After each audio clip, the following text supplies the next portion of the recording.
பாஜ கூட்டணி சார்பில் தென்காசி லோக்சபா தொகுதியில் தமிழக மக்கள் முன்னேற்றக் கழக தலைவர் ஜான் பாண்டியன் போட்டியிடுகிறார். தென்காசி வந்த அவருக்கு ரயில்வே ஸ்டேஷனில் கூட்டணி கட்சிகள் சார்பில் உற்சாக வரவேற்பு அளிக்கப்பட்டது. சார், தாமரை சின்னத்தை நீங்க தேர்ந்தெடுக்க காரணம் என்ன? எனக்கு பிடிக்கும். எதுக்கு கேட்டீங்கன்னா என்ன அர்த்தம்? இந்தியாவுடைய நாட்டுடைய பிரதமர் தாமரை தான், வளர்வர் தாமரை தான், நீங்களும் தாமரை தான், நானும் தாமரை தான், மக்களும் தாமரை தான். தாமரை இல்லைன்னா நாடே இல்லை. போங்க, எனக்கு திமுகவுக்கு மட்டும்தான் போட்டு உங்களுடைய போட்டி சாதனை தாகட்டு வீடு பார்த்துருப்பீங்க.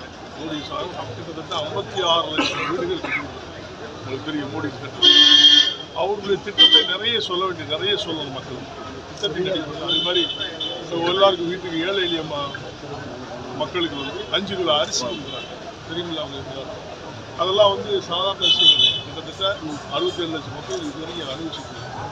தமிழ்நாட்டில் முக்கியமாக 67 லட்சம் பேர் அரிசி வாங்கியிருக்காங்க. இன்னும் நிறைய கொடுக்குறாங்க. நிறைய திட்டங்கள் இருக்குது, பணிகள் இருக்குது. அதனால அதெல்லாம் சொல்லி